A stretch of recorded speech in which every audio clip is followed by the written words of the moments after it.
Comrades, up to now, I think the most powerful argument against socialism that we've heard, and we've heard it very often, has been the start of the case about Stalinism. You know, everybody has at some stage, if they've ever sold a socialist paper on the street, had somebody say to them, "Get back to Russia."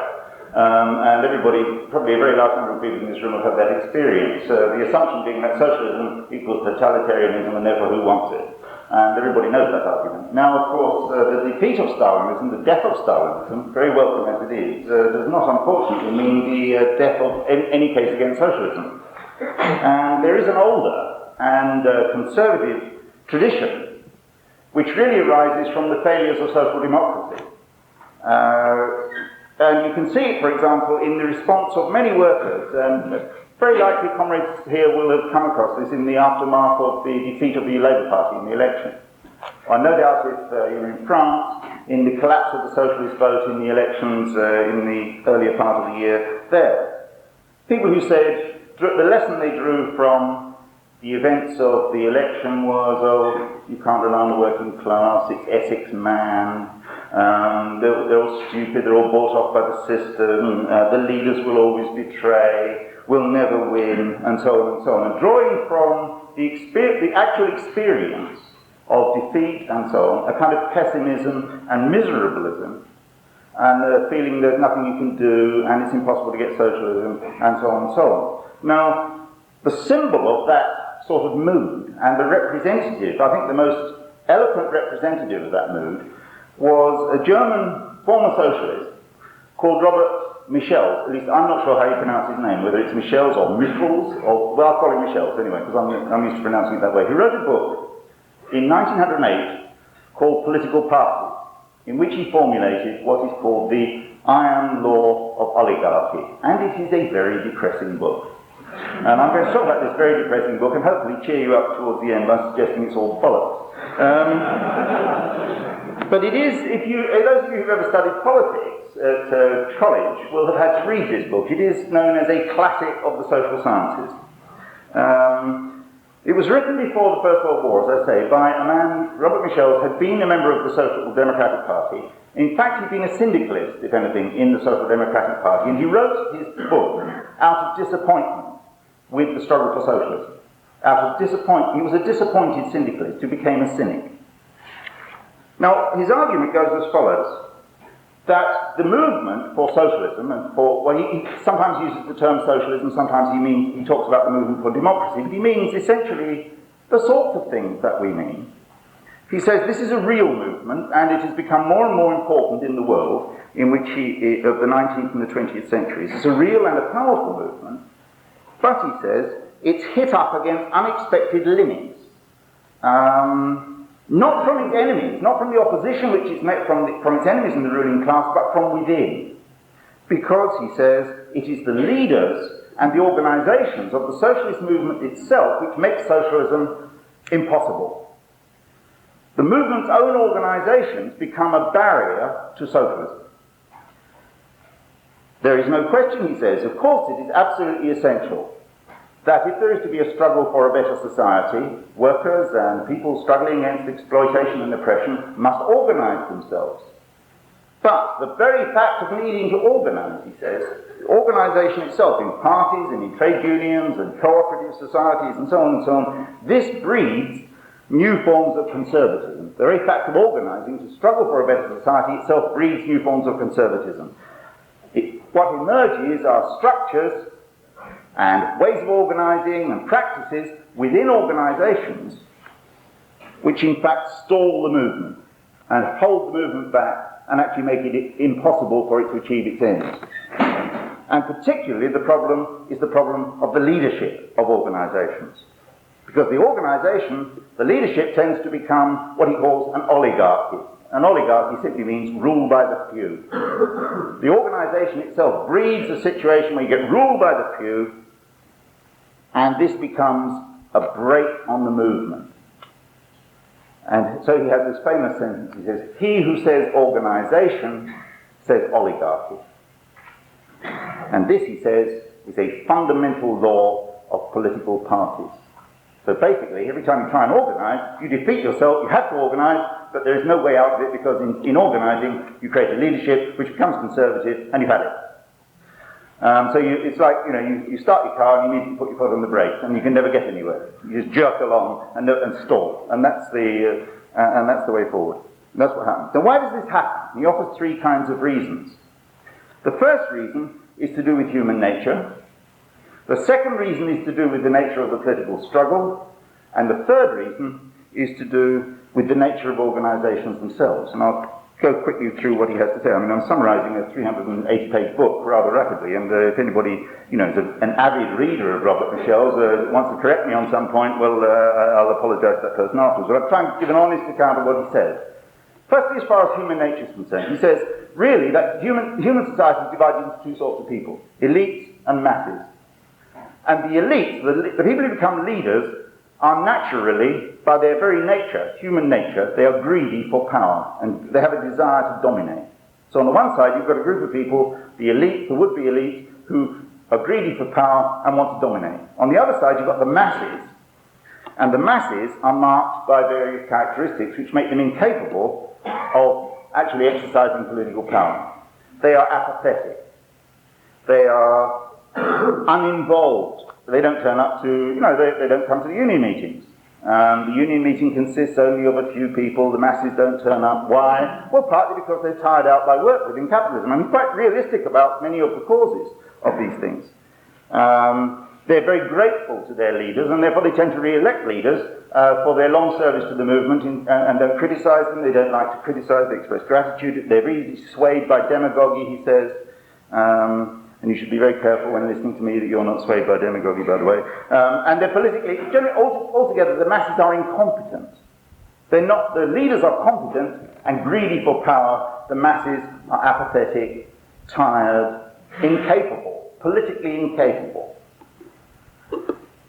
So there's a problem with human nature first for Robert Michel. And, that's not very difficult as an argument. You can deal with that fairly quickly. But then he comes to the more significant issues, I think.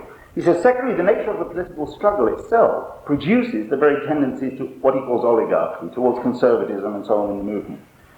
And the first of these is, he says, the way in which the parliamentary struggle is conducted, for example, by the Social Democratic Party, or the way in which unions are involved in negotiations with employers, is the very process of this is one in which the leadership becomes the representatives of the members. Whether they're as MPs or as union leaders or whatever, they become the representatives of the members. They become removed from the rank and file, and they are better informed because they're more involved in the heart of the political process. They're more involved. They know more. They're better informed. They're very often better educated. They're able to bamboozle the members quite easily, and the members are shut out of the political process in practice. And the third reason, he says, is the very nature of organisation. And this, for him, is the most important argument of all. Because he says you cannot build organisations which will fight for a better society without centralisation. And in principle, we have to agree with him. There has to be, he says, centralisation. You can't have everything decided locally. There must, in fact, be centralisation. But, he says, the need for centralisation is what he calls the real fount of the oligarchical evil. Because an organisation and its leaders become more important than the members. The union starts worrying about preserving its funds rather than spending them on strikes. It becomes conservative, but the organisation itself tends to become conservative. The party becomes conservative. The original aims of the party or the union or whatever it is become less important than preserving the organisation. The very organisation itself develops interests, if you like, of its own, which run counter to the fight. And so officials come to regard their positions as their own property, and they'll use various devious means to stay in power. A lot of this is very familiar, of course, in terms of what we know about the British labour movement. They try to control the machine, to resist criticism from dissatisfied members, from critical members of the rank and file. They resist being removed from office, they resist being controlled in office, and so on and so on. And they develop a certain style of contempt, actually, for the membership. Take these three things together, and you have a very grim situation. Because the results, and he documents this in terms of the history of the Social Democratic Party. I mean, in many ways, there's a terrific amount of very useful history of the Social Democratic Party and of other socialist parties in Europe in the period before the First World War, in Michel's book. Not a book to be taken lightly by any means. I mean, he says, for example, in the second edition of his book, which came out during the war, he points out the Social Democratic Party completely abandoned its internationalist principles, that it supported the First World War, as did the other socialist parties of Europe, that it repressed revolutionary criticism from its own ranks, it abandoned militant tactics like the general strike that it had discussed at congresses, and so on and so on and so on. So the tendency for conservatism and oligarchy manifests itself in betrayals of the movement. The party, he says, also tends to become petty bourgeois in its leadership.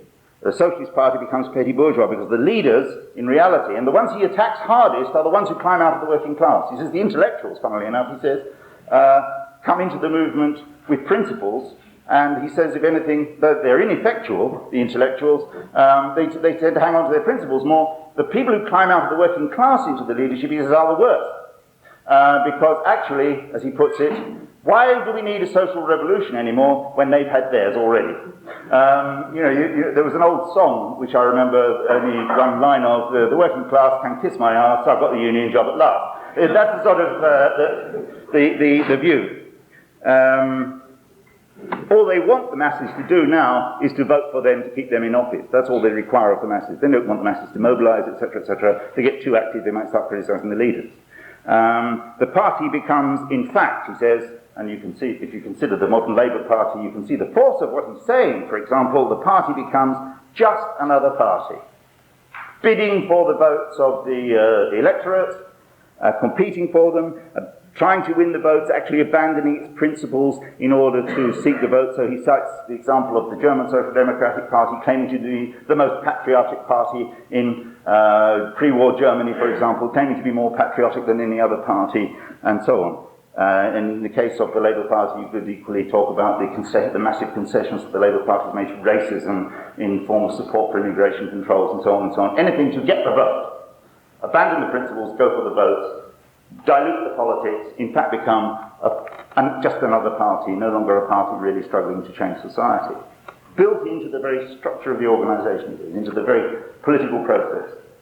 And the conclusion he comes to, therefore, and this is the deadening blow, of course, socialism is impossible. Because there is no way out of this dilemma. Socialists build organisations, they generate conservative leaderships, the conservative leaderships are a brake on the movement. Socialism is not simply about economic changes, it's about more equality in society, it's about political change, it's about democratising society. He's quite right about this. And it's impossible. It's impossible. All that happens in reality is that a new stratum of rulers is created. The masses are bamboozled into creating a new stratum of rulers. And the means don't exist for them to solve this problem. They themselves don't realise it. They are endlessly tricked and bamboozled by demagogic leaders into, if you like, regenerating the ruling class. And he calls it a tragicomedy. He slightly modified, right at the end of his book, he slightly modifies the picture because he says there is some possible progress for democracy in society. It's not that there can be no progress, but there can never be, as he puts it, ideal democracy. Basically, there can never be socialism. There can be a little bit of improvement. There can be small gains for democracy and so on. But always the movement will smash on the same rocks. And the last words of his book are, this cruel game will continue without end. Right? Okay, so everybody can cry now and go home. And when I suggest that you join the SWP, you can smile cynically. This cruel game will continue without end. Okay, you've got... Now, these ideas, in some way or another, everybody's met these ideas. In fact, everybody's thought them on some, particularly miserable nights. Michel's ideas are not peculiar to him. I think we have to be quite clear about this. He gives them, as it were, classical expression.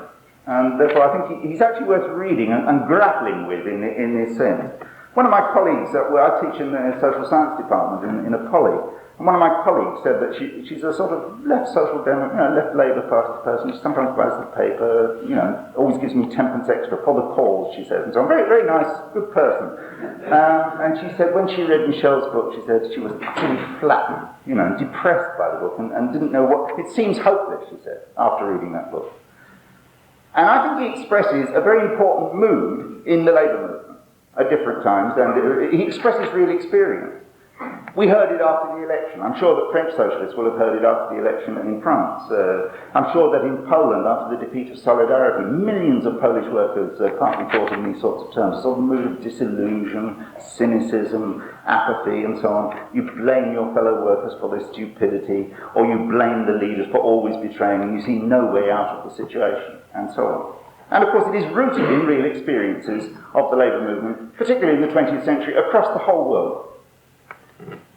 Whether the trade union leaders or the Labour Party leaders in this country, Solidarity in Poland, Lech Wałęsa, I went to a meeting just before tea, from hero to scab, a very good title for a meeting, and summing up a whole experience of a movement in a sense. The man who'd been a brave working class fighter turns into the bloody president of Poland, presiding over an increase in unemployment of 100,000 persons extra per month every year since the beginning of 1990, sort of desperate, what a bastard. But how typical, that's the way it always happens, that sort of mood. Now, if you read the academics on the question of Michel's, the academics are dreadful, because what they say, all of them in the end, is, of course, Michel's was quite right. There are always elites, and there are always masses, and this is certainly a belief of most academics, since they think of themselves as elites. And they know what students are like, and therefore they know there are masses, and they are apathetic, cynical, and tired, and all those sorts of things. And they look at the world through a very elitist sort of gaze. And they say Michel's is basically right.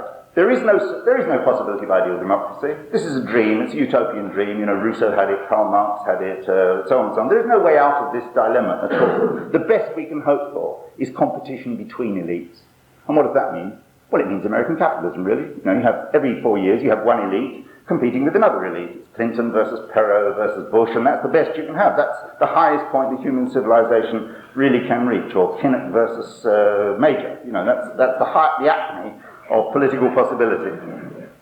And a very conservative conclusion that fits completely with really what Michel's had to say. And what do socialists have to say about this? I don't think the answer to it is simple. But I want to suggest, to everybody's horror, that basically Robert Michel's was quite right.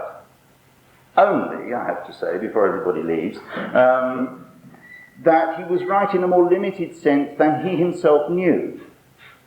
And what I want to suggest is that actually he was writing a book about social democracy, and he thought he was writing a book about socialism. He was writing a book, the only conception of the struggle for socialism that existed in the European labour movement at the time that Michel's wrote his book, that anybody was clear about, was indeed the social democratic conception of socialism. And when he wrote, and he assumed that the social democratic way of fighting, if you like, for socialism, was the only possible way of fighting for socialism. He identifies the Social Democratic Party as it was the most advanced Marxist party in Europe at the time. He's quite right to choose that as an example.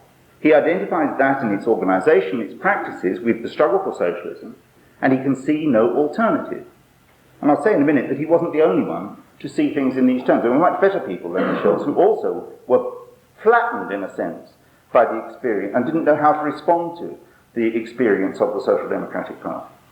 You see, all the tendencies that he identifies in reality are real. That's the first thing. Every tendency he identifies in politics is a real tendency. He doesn't make them up. They're real. And every one of them, I think we can also say, flows from, if you like, a Labour Party, a Social Democratic Party, a reformist socialist conception of the struggle for socialism.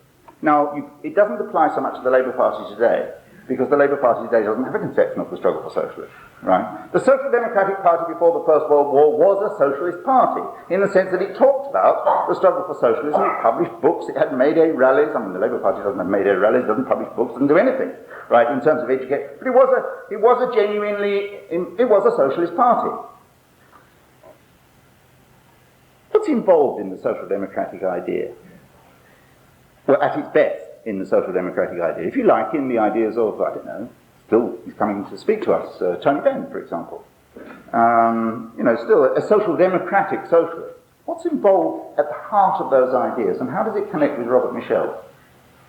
You see, right at the heart of the social democratic conception of politics, of the struggle for socialism, is the idea that socialism actually comes from on high.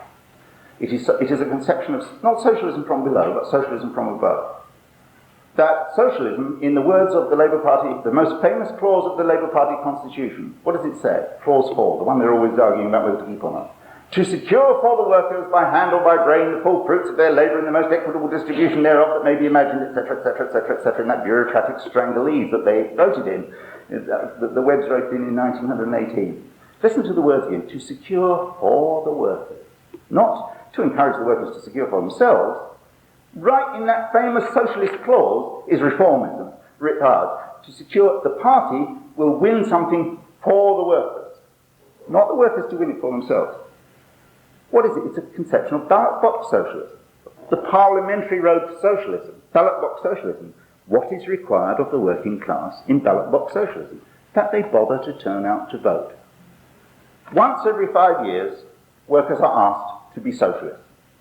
To go out and vote for the socialists. That's what it requires of them. What does it require of them? They be passive. But actually, most of the time, they are wanted to be apathetic. You don't want them to be too active and too critical and too educated and the rest of it. That's not needed. All that's required is that they just be educated and active enough to stagger out on a Thursday night, provided the weather's not too bad and provided there's nothing too good on telly, to vote for the appropriate candidate. And then you can leave it to the leaders to get on with it. The leaders are the people who do the politics, whether it's councillors, whether it's MPs and so on. The members' job is to get out the vote. It was given classic expression by Richard Crossman in a thing he wrote in the late 1950s, an old leader of the Labour Party, a real splendid, cynical leader of the Labour Party, who said in an introduction he wrote to a 19th century political classic, he said, the Labour Party, he said, needs the myth of socialism so as to get the activists out once every few years to get the vote out. You have to have a layer of activists in the party who believe that the party is really going to struggle for socialism. Of course, it isn't going to. But you need a layer who believe it is, because you need people to go out on the knocker to get people to come out and vote and put the leaflets through the doors at election time. So you need that myth, he says. And it's classic Michel's cynicism expressed, and that's how he put it. So you just chase the vote. Basically, the aim is to change the people. What is the aim of the Labour? What was the aim of the Labour Party? To put Neil into number 10. Change the rulers. Change the people at the top. But you don't need to change the people. If you look at trade unionism, similarly, essentially, trade unionism should be separate from politics, and not only that, and strikes should only be about economic questions. This is central to the whole social democratic conception of trade unionism. And what are trade unions, therefore? They're to engage in collective bargaining. You can't engage in collective bargaining unless you've got employers. So you need employers to have trade union activity. And the idea of getting rid of trade unions, if you tried to get rid of the employers, you wouldn't have anything to have trade unions for. So you need to have employers, and you've got to keep the employers going in a sense so that you can have somebody to carry on negotiating with, and the rest of it. The leaders become experts in mediation between the employers and the rank and file, between the membership and so on and so on, containing the membership, and so on and so on. The same conception, the social democratic conception, now in trade unionism. And as far as questions to do with strategy and tactics, which is something that Michel discusses, for example, what does strategy and tactics mean in social democracy? Well, it means essentially you've got to think about whether you're going to enter into alliances with other parties in Parliament, for example, whether you're going to form a coalition, perhaps with something like Mr. Ashdown, or in Italy with the Christian Democrats, or in France with some other party. That's what strategy and tactics is fundamentally about, and it's also about what image should you present to the electorate to make sure that they will vote for you. It isn't about what are we going to do to educate workers in the ideas of socialism. What are we going to do about mobilizing workers into activity? That is not really what strategy and tactics is about, as far as a social democratic conception of politics is concerned. It isn't about encouraging action, it's about managing images, entering into alliances with other parties, and so on and so And what does leadership mean in this context, therefore? And the term leadership I want to come back to because it's a very important word. What does leadership mean? It means essentially rising above and acting for the rank and file. That's what it essentially means. And so, if you ask what is the heart of the social democratic conception of the socialist transformation of society, where social democrats have had such a conception, as they did, of course, in the German party before the First World War, what essentially does it mean? It means that the party, as the representative of the working class, will come to power. Right at the heart of the idea is the party, it is the party in power, which is what socialism, getting socialism, is about. And what that means for the working class is that the working class is seen as a class that is worse off in society, a suffering class perhaps in society, but a class which is fundamentally a passive mass, a mass of potential voters for the party. Now, if you take that vision of socialism, and it is at the heart of the whole of the history of European social democracy, sometimes in slightly more militant form, more often in a more right-wing form, and you look at the practices involved in it, then they produce all the effects that Robert Michel's talked about in his book Political Parties. They are indeed we get indeed the tendency to oligarchy in parties. We get the tendency to hierarchy, the division between the leadership and the membership. We get the separation of the leadership from the membership. We get the suspicion of the membership amongst the leadership. We get the manipulation of the politics of manipulation rather than of open argument. We get the strangling of debate in the expulsion of militant from the Labour Party and so on and so on, because it will, not because they hate militant, well, because they do hate militant, but because it will affect our electoral chances. We must, above all, keep moving to the right, otherwise we won't catch the dazzled voter, and so on. The opportunism of the parties, the support of the Labour Party for the Falklands War, that well-known, remember, I don't know if people don't even remember him now, the old fellow, Michael Foot, Paul's uncle, when he was the leader of the Labour Party. 50 years, a mighty pacifist, demanding the Navy, before Thatcher got to her feet, demanding the Navy be sent to the Falklands, or the unquestioning support by Kinnock of the American troops and, of course, the British troops in the Gulf War, etc., etc. Always worrying about, well, you mustn't be radicals, you might lose some votes, etc., etc., etc. Now, Michel's took it for granted that was what a socialist party meant, that sort of party.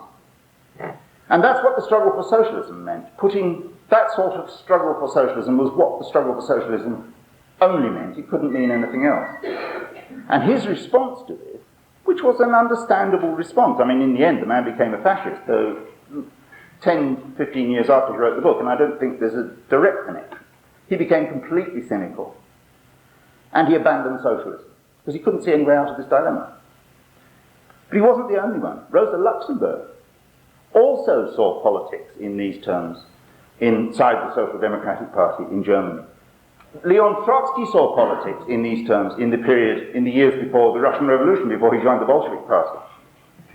They saw the problem of bureaucracy inside the Social Democratic Party in the European socialist parties.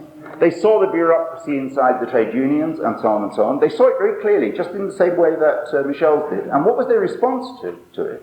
It was fundamentally a fatalistic response of waiting for the spontaneous upsurge of the working class to sweep away the tendency to bureaucracy. They didn't have a conception of any intervention in the movement, of an active intervention, and a different conception of socialist organisation. And so, and Rosa Luxemburg, in the end, of course, was murdered for her inability, until almost the end, to begin to see the solution to the problem. It wasn't only Rosa Luxemburg and Leon Trotsky refused to join the Bolsheviks, because Lenin was arguing for a more centralized organization. It sounded like the very worst thing you could possibly want. A more centralized, more efficient organization was what Lenin was arguing for before the war. Trotsky didn't want anything to do with that. That would lead to bureaucracy. The whole syndicalist tendency in the pre-war labor movement right across Europe and in America as well also was a response to the same problems. The ideas of Daniel de Leon in America, Very often the very best militants in the working class movement responded to these tendencies towards right, the movement of the parties to the right, the conservatism, the tendencies to oligarchy and bureaucracy in the parties and in the trade unions. They responded essentially by saying, to hell with politics, we'll build on the rank and file, and we mustn't have leadership. J.T. Murphy, the great leader of the shop stewards movement during the First World War, said, we don't want to have any leaders. What did it mean? It meant actually that he and his comrades refused to consider themselves as leaders and never therefore evaluated the role that they played as leaders. They never didn't consider what they were doing in terms of politics sufficiently. It was always, they were looking to the rank and file in an abstract way and denying the necessity of leadership. They couldn't see a way out of it. Now, I think there's a very good discussion. If anybody wants to read about this, I mean, there's two very, very good things that I think two of our comrades have produced. One is an article by Donny Gluckstein called The Missing Party, where he talks about the way in which in the period before and during the First World War there was terrific confusion on the whole of the left about the question of socialist organisation, the relationship between party and class, against the background of these obvious tendencies to bureaucratisation in the movement. The second is a very fine article, I think a crucial article actually in the terms of the development of our own organisation by Chris Harman, which I hope is still available somewhere, called Party and Class, published in the early 70s and came out in a book with articles by Trotsky and Cliff and Duncan. But try and dig it out, or if you know a comrade who's got a copy, get a photocopy, because it's a brilliant article on the question. Still being produced. Sorry? Still being produced. It is still being produced. Excellent, good. 65 pence and worth every penny, comrades. It's even worth 75 pence. So you're getting a bargain there.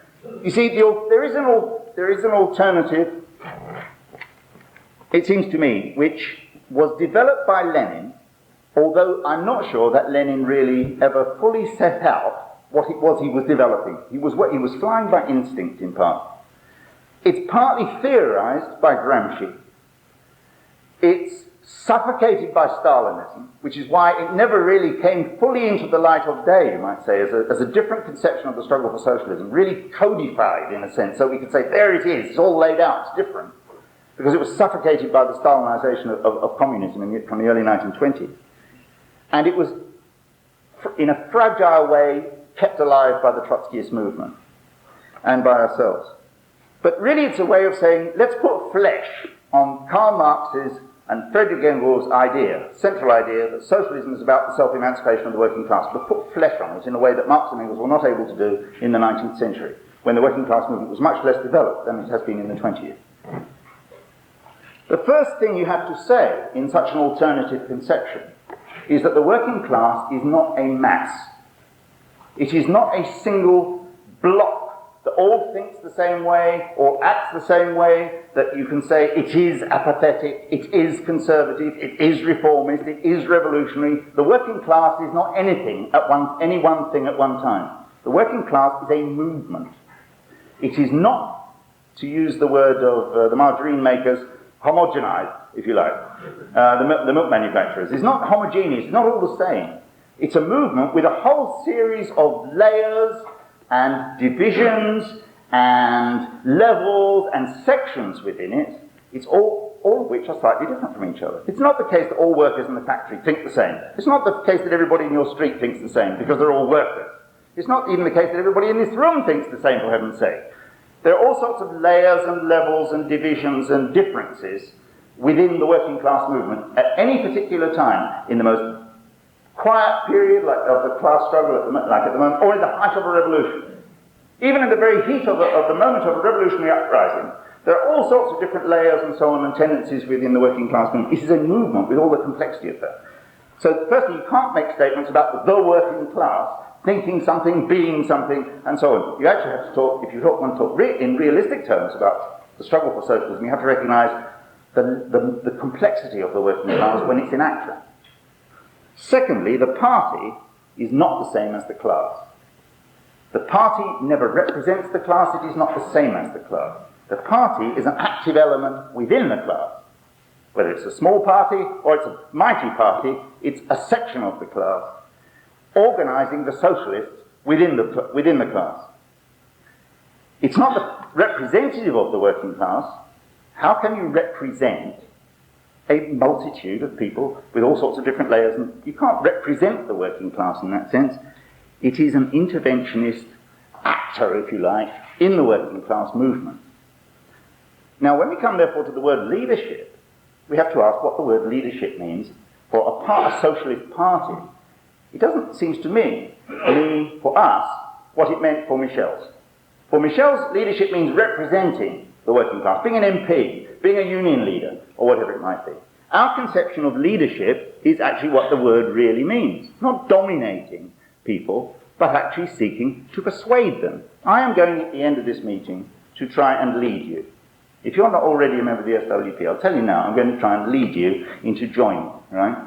Now, this will not require me, I hope, to use much demagogy, a little perhaps, but not a lot. The fundamental argument will be, I will try and persuade you, comrade to comrade, that you ought to agree with us, right, and join us in an activity. That is leading. It doesn't require that I stand over you in some way, though I might do with my pen and your checkbook, I hope, and so on. It might, but it doesn't mean that I rule over you. It means that as one comrade to another, I try and persuade you that we should act together. If you won't join us, we'll join you, provided you accept our principles. You see, the question, therefore, of strategy and tactics is always about not how to form an alliance with some other organisation or how to con people into voting for you, but always it's about how to intervene in a particular struggle. We spend hours and hours and hours arguing all the time about strategies and about tactics and so on. It's the lifeblood of our political discussion in our organisation. But it's a different conception of strategy and tactics, because our aim always, as socialists, is how many people can we draw into the struggle so that they become active themselves, not following us necessarily. Sometimes we want to run along behind them and catch up with them. But always the emphasis is on the self-activity of workers, the widespread solidarity amongst workers, action by workers, self-transformation by workers, a quite different conception of what strategy and tactics is about. And when we come to the question of what the socialist transformation of the world is about, it doesn't mean for us that our party comes to power. I mean, if any comrades who've been thinking, I've joined the SWP, I shall get to be a very powerful person one day when the socialist revolution comes, I shall be the assistant deputy, commissar for the revival of Welsh folk song in Scotland, or something like that, really ambitious comrades. It's not about our party coming to power. The centre of the Marxist conception of socialism was the self-emancipation of the working class. What does it mean in the light of the experience of the workers' movement in the 20th century? It means workers creating their own independent class organizations, such things as Soviets, workers' councils, Solidarność, etc., etc. We don't say all power to the SWP, and if anybody does, I think they should leave, actually. We say always, all power to Solidarność, all power to the Soviets. Those were the slogans of socialism. All power to class organizations. Within such organizations, we're active in the trade union movements or whatever other part of the movement, we also should be active within such things, but not to become the state. The workers' state is something separate from the party. When the party becomes the workers' state, as happened in Russia in the period of the degeneration of the revolution, it is a sign of the degeneration of the revolution. It is not equivalent to the struggle for socialism. It is already the beginning of the defeat of the struggle for socialism. I mean, I don't want to spend time talking about what happened in 1917. We've gone over that time in many, many SWP meetings. Lastly, if you have that conception of socialism, you need a completely different conception of what the internal life of the party is. You see, the last thing that we need is a party in which the leaders decide and the members obey, in which there is no democratic discussion, in which the members are behind the leaders, are apathetic and inactive while the leaders are active, and in which Tony Cliff and Chris Harman and Paul Foot do the politics, and we do the paper selling. Because actually it's completely useless as a conception of the part of party organisation for this job, of being an active force in the working class. What we need is that every member of our organisation becomes a leader. In their workplace, in their street, in their school, in their college, that our comrades, every one of them, is able to make an independent evaluation of the situation they're in and give a lead. And if the entire Central Committee is arrested tomorrow, it'd be slightly annoying.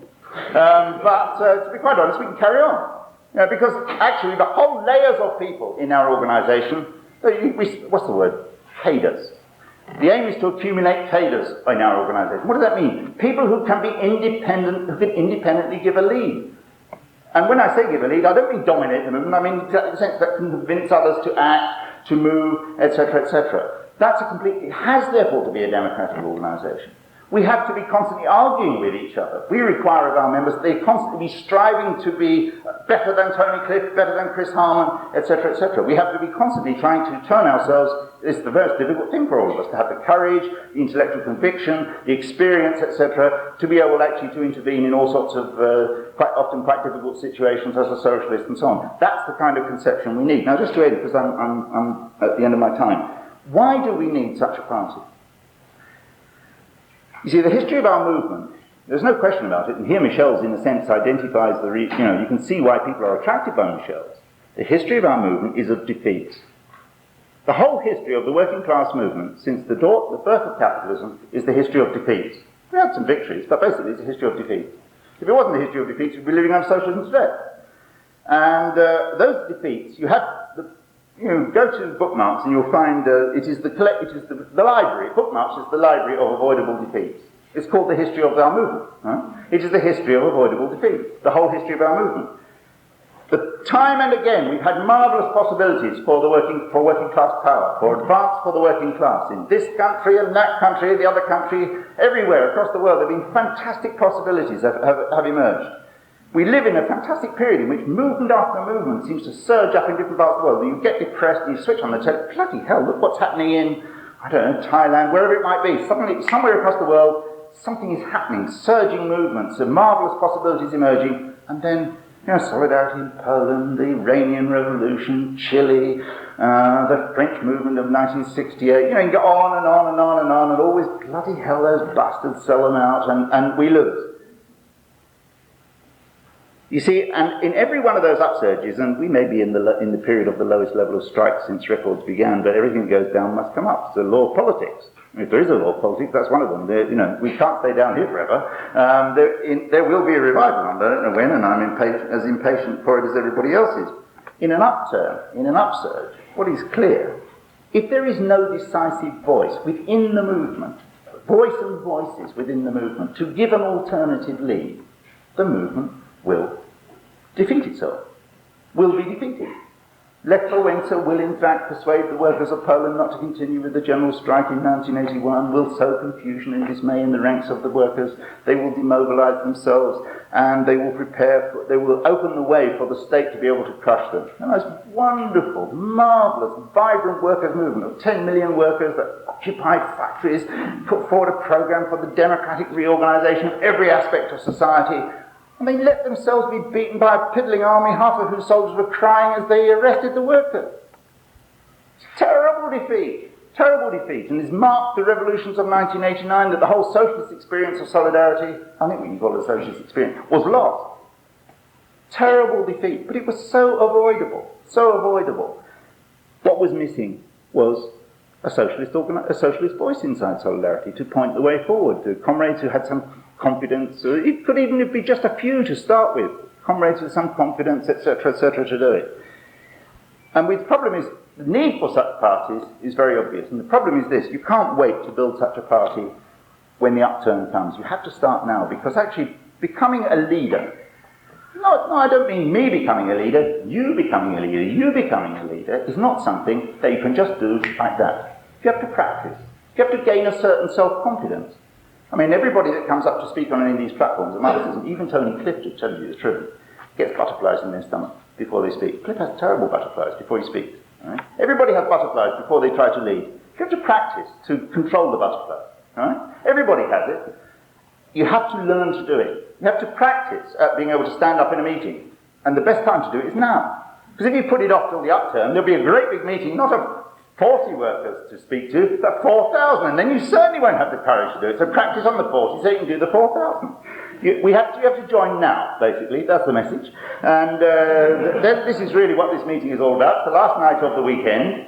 But you see, you have to test the organisation. You have to test which comrades are more reliable in the organisation. Because some of our members are rotten, right? And some of them are quite good, and some of them are excellent, right? Which ones actually, in practice, in the branch, more often talk sense, and which are bullshitters, right? Although, the reality of life, right? How do you find this out? The only way is inside. The only way, are you going to be a bullshitter or brilliant? We'll find out, but join us, right? This is the fundamental message. And this is why I say I want to lead you in a completely non-Michelsian and non-democratic way, but really this meeting is about why you should join the SWP. Thanks very much.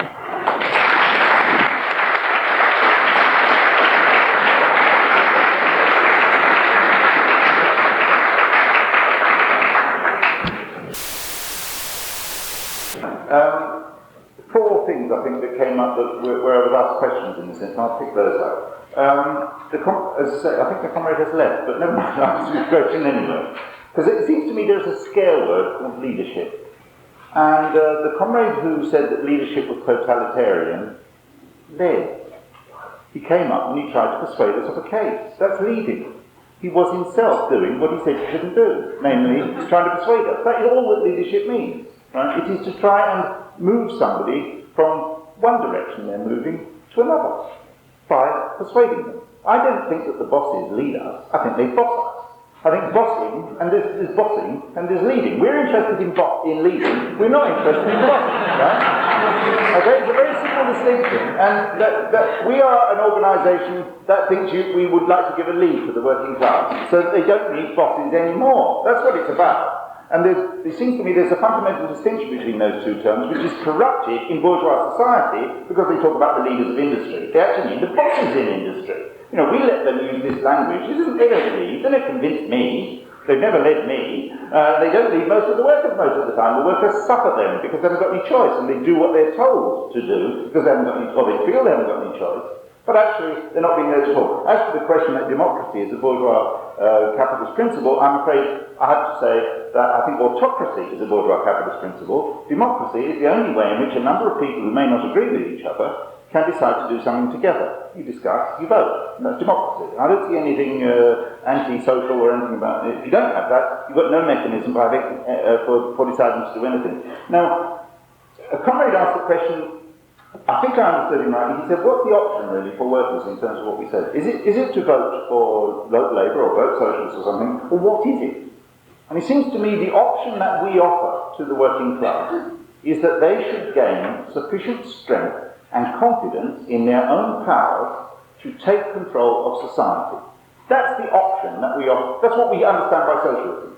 That the great majority of society should get its shit together, as the American comrades put it so beautifully, to take over the world. That's actually what we mean by socialism. And that's the option that we offer. It is not about voting for somebody else to run society for you. It is about ordinary working people taking control of their own lives in every sphere of life. In the school, in the college, in the factory, in the post office, in the whole world economy. And people say, how could you possibly control the whole world economy? And then I read in The Guardian a few weeks ago that 55% of the world's grain trade is controlled by one company, whose name I've forgotten. But it doesn't matter. There's one American company that controls 55% of the world grain trade. I now know how to solve the problem of world hunger. If I can only remember the name of the bloody company, take over the company. That's it.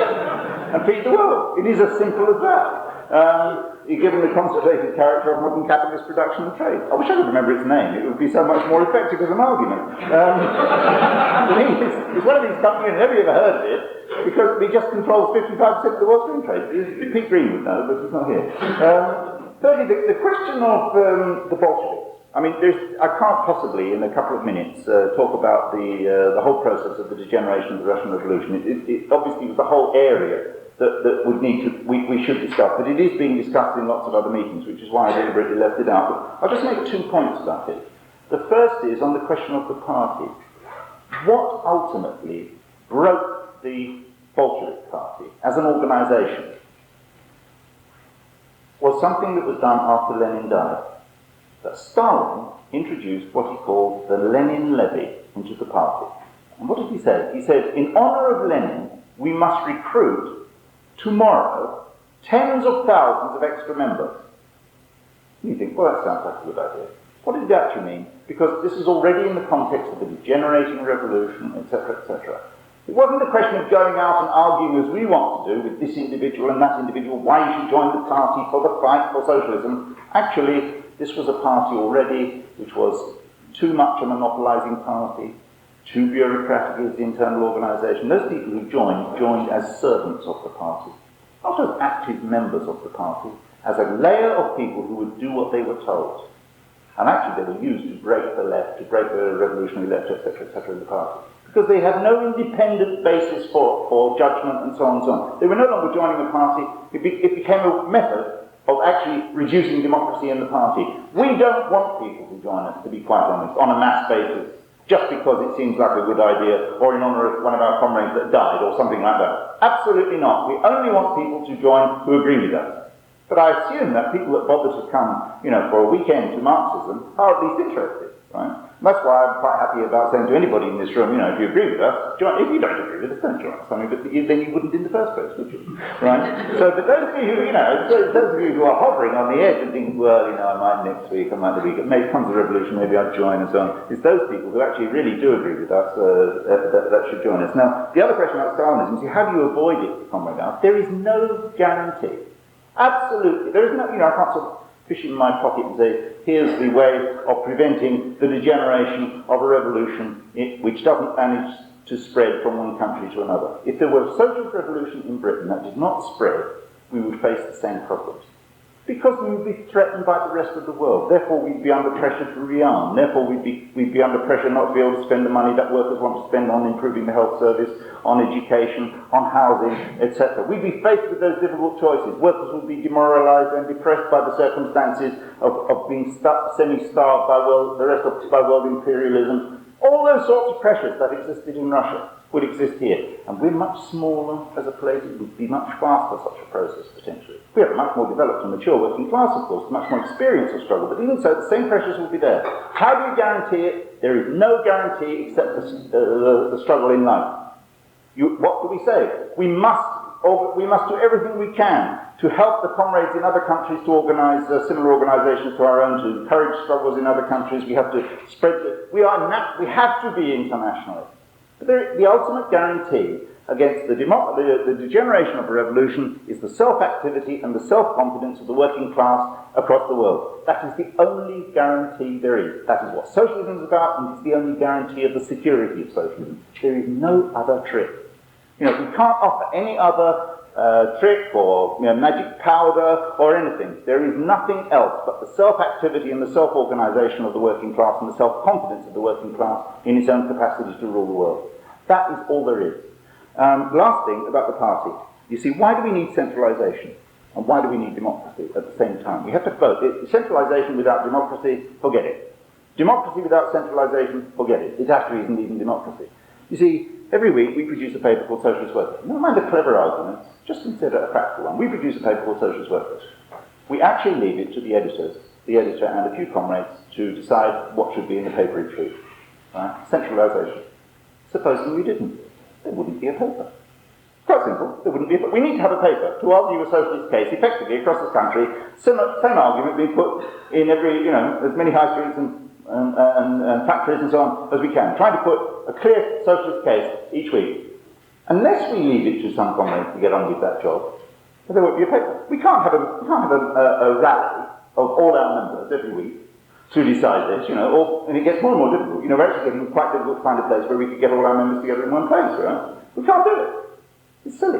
You have to delegate in that sense. Of course, if you always trust the editors, if you never criticise them, if you don't write letters in, you don't demand sometimes that Chris Harman be sacked, etc., etc.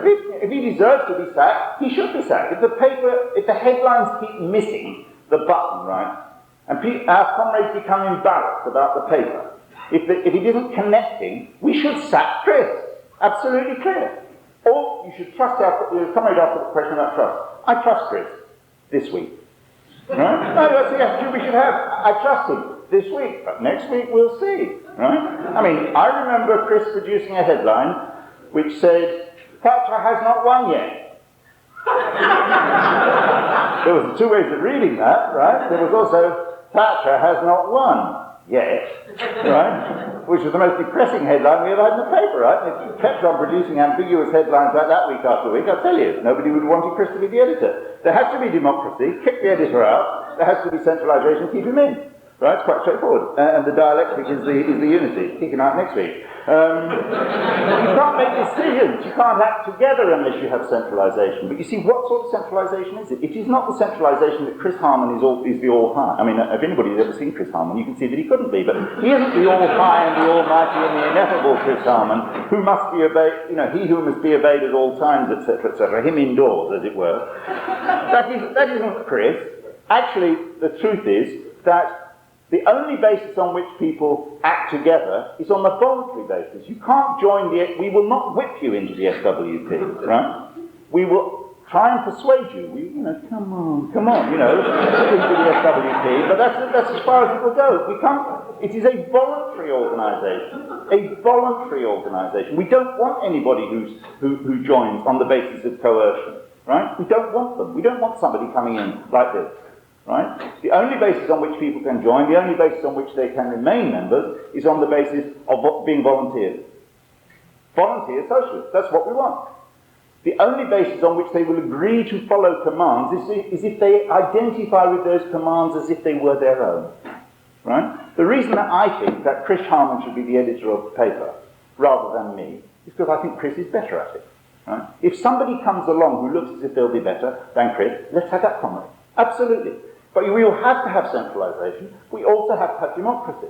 The only way in which we can be convinced that what we're doing together is right is if we've argued it through. Our organisation is the most argumentative organisation I've ever been in. There are people who seem to die if there isn't an argument, right? It wasn't a good branch meeting unless people were shouting at each other and jeering at each other and laughing at each other and arguing with each other and trying to lead each other and persuade each other and so on. It's very lively. It has to be, because that's the only way in which you can actually develop the self-confidence in your own members, actually to go out there and lead. Not God, but lead other people in a struggle to change the world.